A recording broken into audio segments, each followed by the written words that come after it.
Hello guys, Bitok Motovlog here. So ang topic natin today is magpapalit tayo ng air filter.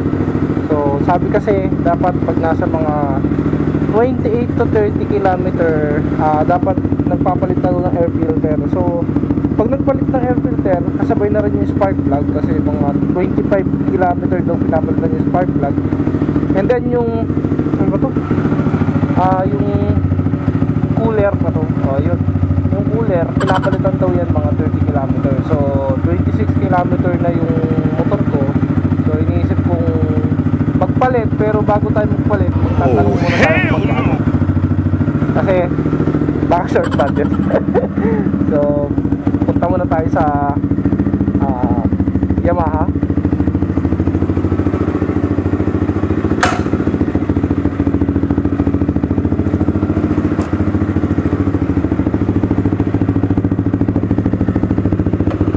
Ten years later.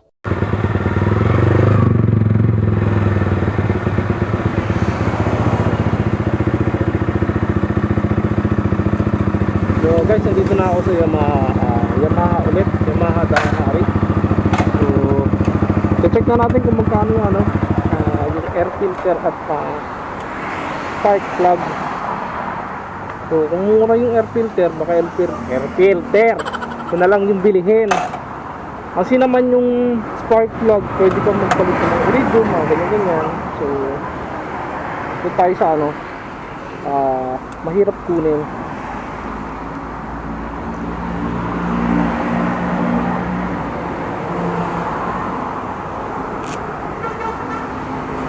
Wait lang guys, ito yung plug.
Hello guys, Bitok Motovlog. So tapos na yung natin, R15 V3. So tama nga ako ng hinala.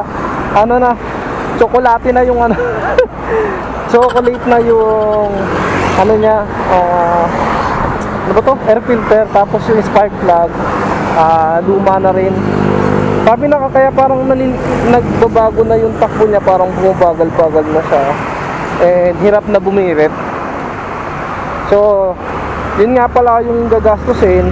Yung air filter is 270, yung spark plug is 300 something, tapos yung labor niya sa pag-open kasama yung spark plug is 450 kasi 300 dun sa air filter, 150 naman dun sa spark plug. So given naman yung and then try nyo rito magpagawa sa Yamaha Danghari Road. Maganda yung yung service nila. So ride safe everyone. Bidok Motovlog, follow me and subscribe, and ride safe everyone. Okay? Bye!